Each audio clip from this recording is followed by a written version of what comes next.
I thought I'd just taken the wrong train. But then she looked up, smiled, and said, "Maybe getting lost together isn't so bad." And in that moment, somehow, the journey felt exactly right. Tea started with a rush, shoes hitting wet pavement, the screech of closing train doors, and a single impulsive leap inside. The doors sealed behind me with a metallic thud, and for a moment, all I could hear was my own breathing. I'd made it, or at least I thought I had. The carriage was dimly lit, the kind of light that hums faintly and turns everything a little softer, a little dreamlike. Rain streaked the glass in thin, trembling lines, catching reflections from the passing stations outside. I looked around, empty seats, quiet corridors, and then it hit me. The sign above the door. The wrong route. I'd boarded the wrong train. I exhaled a small, tired laugh, half in disbelief, half in resignation. Typical. The night was already long, and now I was heading somewhere I didn't belong. But then, in the far corner of the compartment, I noticed her.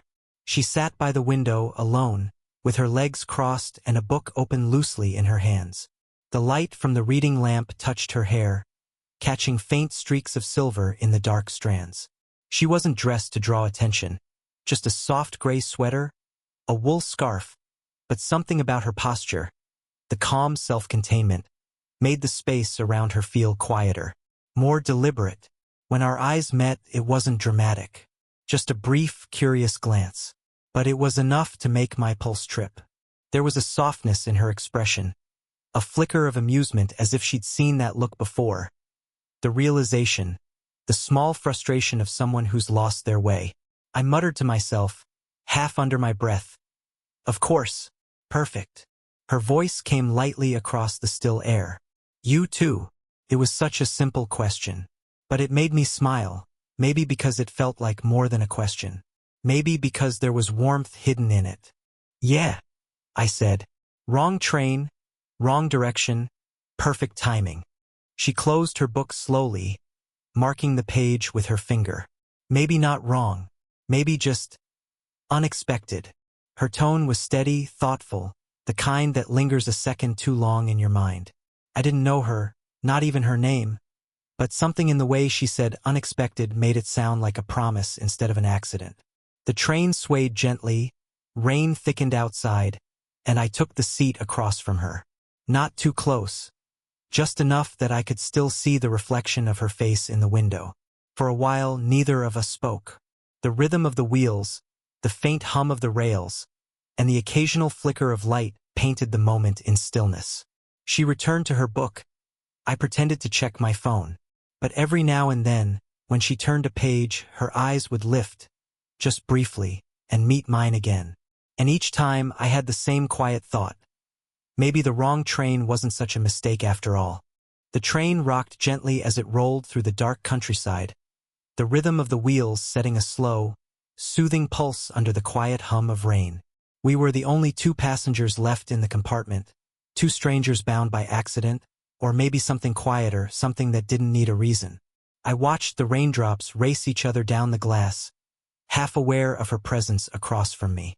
Every few seconds, the soft rustle of a page turning reminded me she was there, calm and unbothered, as if the world outside could stop and she'd still be fine. Eventually, I found the courage to speak. "You travel often?" She looked up, the corners of her lips curving into that same faint, knowing smile. "Not as much as I used to. Life got predictable." She paused, then tilted her head. "You? First time in months. Guess the universe decided I needed a detour." Her laugh, low, effortless, filled the space in a way that made it feel warmer. "A detour can be good for you," she said. "You see things you weren't supposed to." For a moment, the conversation hung there, fragile and open-ended. She had a way of speaking that didn't just fill silence, it made it meaningful. Her voice carried a quiet confidence, the kind that comes from someone who's seen enough of life to stop rushing through it. I noticed small details, the faint gold ring on her finger, the soft crease near her eyes when she smiled, the way she tucked her hair behind her ear when she was thinking. She wasn't performing. She was simply present. and that made her more magnetic than anyone I'd met in years. The train jolted slightly, and she steadied herself with a hand on the seat beside her. "Guess even the train's uncertain tonight," she murmured. "Maybe it's just trying to figure out where it wants to go," I said. She glanced at me, amused. "You make everything sound poetic." I smiled. "Maybe it's the lighting. Or maybe," she said softly, "you just like getting lost." Something about the way she said "you" made my chest tighten. It wasn't teasing, it was observant. Like she'd seen straight through the easy words to the truth hiding beneath them. A vending cart passed, its wheels creaking along the aisle. I bought 2 cups of coffee without thinking and offered one to her. Our fingers brushed as she took it, warm against warm, a brief static that neither of us acknowledged aloud. But I saw it, the pause in her breathing, the quick flicker of her eyes before she looked away. Outside, lightning flashed, painting her face in silver for a split second. Then came the thunder, deep, distant, and rolling. She exhaled quietly, setting the cup down with care. "Storm's coming," she said. "Yeah," I replied, eyes still on her reflection in the window. "Looks like we'll be riding through it together." She didn't answer, but the faintest smile crossed her lips. And somehow, that silence felt like the beginning of something neither of us could name yet. The first crack of thunder came so sudden that it felt like the sky itself had torn open. The lights flickered once, twice, then steadied into a faint amber glow. Rain began to hammer against the windows and sheets, turning the outside world into a blur of silver and shadow. The train slowed, its rhythm breaking as it groaned against the rails, then came to a full, hesitant stop. The silence that followed was unnerving. No announcements, no movement, just the storm's restless breathing pressing against the glass. She looked up from her book, brows gently furrowed. "Are we stopped?" "Yeah," I said, peering outside. "Between stations, I think." For a moment, neither of us moved. The compartment was dim now, lit only by the low emergency lights along the floor. It cast everything in a soft amber haze. Her face, her hair, the small details that seemed to come alive only in quiet moments like this. A low rumble of thunder rolled again. She flinched. Not dramatically, just enough that her hand tightened slightly around the edge of her seat. "You okay?" I asked. She smiled faintly, as if embarrassed to admit it. "I've never liked storms." "I get that," I said. "They make you feel small. Like the world's reminding you how little control you actually have." Her eyes met mine, something unguarded in them now. "Exactly that." The rain grew louder, the windows rattling faintly under its weight. I shrugged off my jacket and held it out. "Here. You'll get cold," she protested gently. "I'll survive," I said. "You look like you're losing a battle." She hesitated only a moment before taking it, her fingertips brushing my wrist as she did. It was a light touch, but it sent a pulse through me, like a current that grounded both of us in that still, humming air. She pulled the jacket around her shoulders, then smiled softly, a real one this time, the kind that feels like trust. "Thanks," she said quietly. "You're welcome." The storm kept raging, but the tension inside the compartment shifted. It wasn't fear anymore. It was something warmer, slower, something we didn't quite name. The hum of the train mixed with the rain's rhythm, and for a while, the silence between us wasn't awkward. It was steady. "Funny," she said after a while, voice soft against the thunder. "I used to love trains. When I was younger, they meant freedom. Lately, they just remind me of waiting." I looked at her for a long moment before replying. "Maybe tonight's an exception." She tilted her head, curious. "How so?" "Because sometimes," I said, glancing toward the rain-streaked window, "getting stuck is what makes you stop running." She held my gaze then, really held it, and for a fleeting moment the storm didn't seem so loud anymore. The world outside could have disappeared completely, and I wouldn't have noticed. Because right then, in that dim, flickering compartment, it felt like the storm had trapped us not by accident, but by design. The storm refused to move on. Outside, the rain fell heavier, tracing rivers down the window that shimmered under the dim emergency light. Inside, time had slowed to a rhythm of its own. The kind where conversation feels more natural than silence, and silence feels just as full as words. She sat across from me, still wrapped in my jacket, her hands cupped around the now-cold coffee. Her fingers were slender, delicate in motion when she turned the cup slowly between her palms. There was something contemplative in her gaze, as if she was looking not at the train but through it, through time itself. "Do you ever feel," she began softly, "like you've been waiting for your life to start, and then one day you realize it already has, and you just missed most of it?" I watched her, unsure if she was speaking to me or to the rain.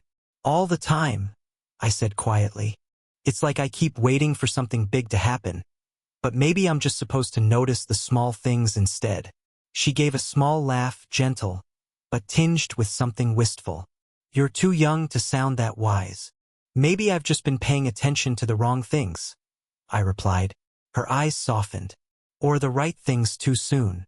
For a while we talked like that, half-truths dressed as observations, pieces of ourselves laid bare without saying too much.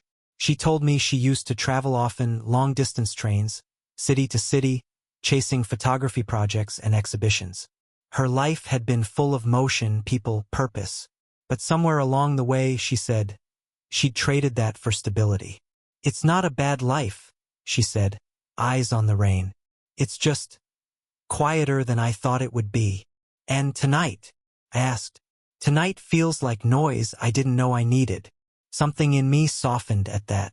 There was no flirtation in her tone, just honesty. A rare kind of honesty that felt like warmth in a cold place. When she asked about me, I hesitated before answering. I told her I'd finished school but hadn't figured out what came next, that I'd been drifting through days that all felt the same. Working, sleeping, pretending not to feel stuck. She didn't interrupt or offer advice. She just listened, like every word mattered. When I finished, she leaned back slightly and said, "You're not lost. You're just between stations." The words landed softly, but deep. I looked at her, unsure how to reply. Maybe I didn't need to. She smiled faintly and looked out the window again. The rain had slowed to a mist, the world outside beginning to take shape. But inside the carriage, time still held its breath. There was a quiet comfort in that, the kind that didn't need to last forever to feel real. I realized then that sometimes the most unexpected company is the kind that teaches you something about yourself without even trying. And somehow, being stranded in that storm no longer felt like being stuck. Felt like a pause I'd needed my whole life. The storm faded slowly, like a song winding down to silence. The train still hadn't moved. The air inside had changed though, softer somehow, the way a room feels after two people have shared something honest. She was still in my jacket, the sleeves slightly long on her, hands tucked inside for warmth. Her hair had loosened near her face, catching the dim light in strands that looked almost golden. I sat across from her, but the distance between us felt smaller now. Not in space, in understanding. The quiet between us wasn't empty anymore. It was alive. Every small sound, the creak of the carriage, the whisper of rain against the glass, felt amplified, like the world had decided to listen in. She looked up at me then, her expression unreadable. "Strange night, isn't it?" "Yeah," I said. "The kind that feels like it's trying to tell you something." Her lips curved slightly. "Maybe it's just giving us time to breathe." Something in her tone made my chest tighten. There was no pretense in her voice, no attempt to fill the silence. She was just there, calm, open, unhurried. And maybe that's what made her so magnetic. I leaned back, watching her trace small circles on the fogged window with her fingertip. The motion was simple, almost childlike, but there was a grace to it, a quiet vulnerability that made me want to reach across the space between us. When the train jolted suddenly, her hand instinctively reached for mine. The touch was soft but sure, her fingers curling around my palm with a brief, breathless firmness. She froze, realizing it, but she didn't pull away. For a few seconds, the world shrank to that single point of contact. Her hand was warm, trembling slightly, and I could feel the faint rhythm of her pulse against my skin. "I'm sorry," she whispered, though her voice sounded more like an exhale than an apology. "It's okay," I murmured. "You can hold on if you want." She smiled faintly, a quiet mix of embarrassment and gratitude. Maybe I just needed to feel something steady. The words landed deeper than she probably meant them to. Without speaking, I shifted slightly closer. Not enough to cross a line. Just enough that the warmth between us became tangible. Her shoulder brushed my arm. Her head tilted slightly, almost unconsciously, resting near the edge of my shoulder. For a long while, we stayed like that. Two strangers suspended somewhere between stations, between choices, between lives. The storm outside had finally passed, but I couldn't shake the feeling that something had shifted inside me instead. She sighed softly, almost inaudible. "It's strange," she said. "I don't even know where we're going." I glanced out the dark window, then back at her. Maybe that's the point. And just like that, in the quiet hum of an idle train, I realized something. Sometimes, closeness doesn't need permission. It just needs the right kind of silence. At some point, without us noticing, the rain stopped. The sound faded, replaced by the distant creak of the train settling on its rails. Then, with a low groan, the engine stirred to life. The compartment shuddered softly as the world outside began to move again. She straightened a little, blinking as if waking from a dream. The faint light of dawn slipped through the fogged windows, painting her features in muted gold. She looked different now, not because of the light, but because of everything that had been quietly said without words. Her hand lingered near mine on the seat for a moment before she pulled it back gently, smoothing her hair as if trying to reassemble herself for the world outside. The space between us, once charged with silence, now filled with the soft ache of something ending. "We're moving again," she said quietly. "Yeah," I replied. "Didn't think I'd miss being stranded." She smiled at that, small, genuine, and a little sad. Maybe we needed to get lost for a while. The carriage rocked softly as dawn crept in, mile by mile. She glanced out the window, her reflection ghosted against the blurred trees rushing past. There was something in her eyes, a mix of gratitude and restraint, like she wanted to say more but didn't know how to start. I almost said it. I almost asked for her number, her name, anything to tether the moment to something real. But the thought felt wrong somehow, too small for what we'd shared. This wasn't something to keep. It was something to remember. The train slowed as we neared the next station. The PA crackled to life, calling out a name I didn't recognize. She gathered her things, the book, the scarf, the calm composure that had slowly been stripped away during the night. My jacket still rested around her shoulders. "You can keep it," I said. She looked down, then smiled faintly. "No, you might need it on the way back." For a heartbeat, she just stood there, neither of us moving. Her hand brushed against my arm, light, deliberate, and final.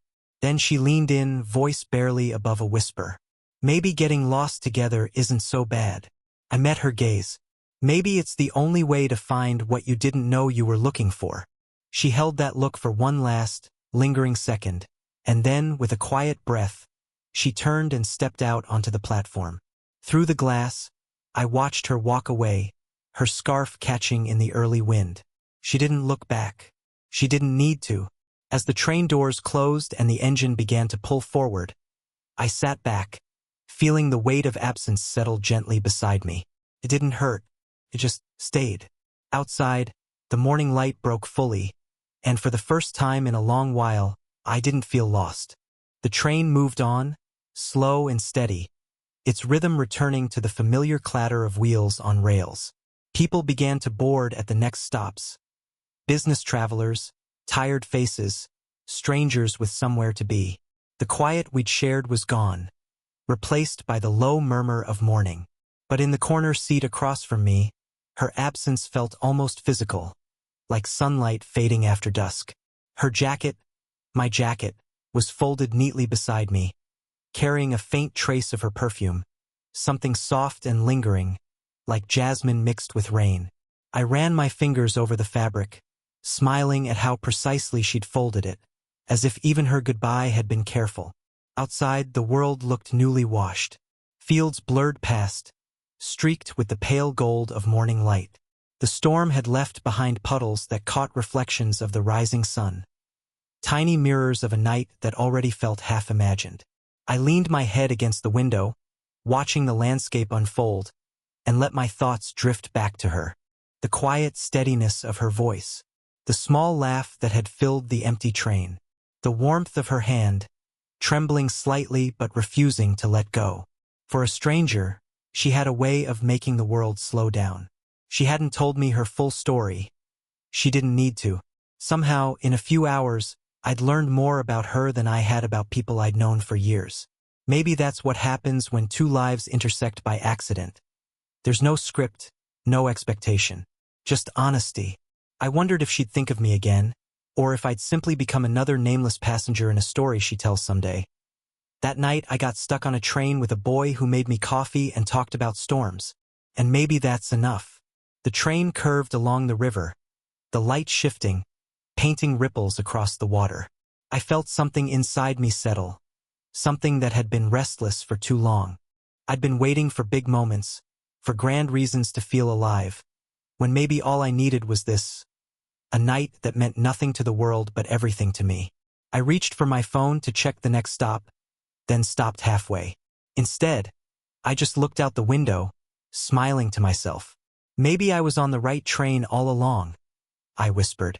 The words felt right, like a truth I hadn't known I was carrying.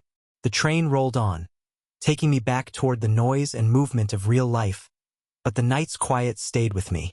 Her voice, her calm, her way of seeing the world. Unexpected, not wrong. Some people arrive just long enough to change your direction.